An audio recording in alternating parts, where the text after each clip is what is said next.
ঢেঁড়স দিয়ে তরকারি রান্না করবো। ঢেঁড়সগুলি ভেজে নিচ্ছি অল্প।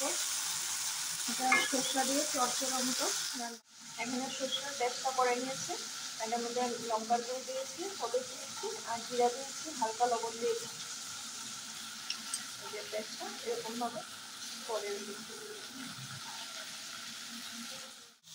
জিরে দিয়েছি, সম্বার দিয়েছি কালো জিরা দিয়ে, আর জিরার গুঁড়া দিয়েছি, হালকা হলুদ দিয়েছি। এখন এটা ভাজা ভাজা হবে অল্প। তারপর পেস্ট করে রেখেছি, দেখিয়েছি, পেস্টটা দিয়ে হালকা জল দিয়ে দেবো। একটা টমেটো দিয়ে দিয়েছি।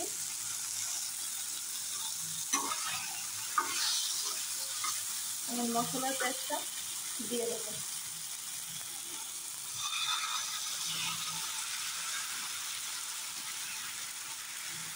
নেড়ে বেশি এটা জাল দেবেন না, যদি জাল দেন তাহলে তিতা লাগবে তরকারিটা।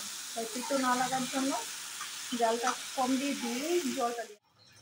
জল দিয়ে দিয়েছি। এখন এটা কিছু সময়ের জন্য ঢেকে দেব। রান্নাটা কমপ্লিট হয়ে গেছে।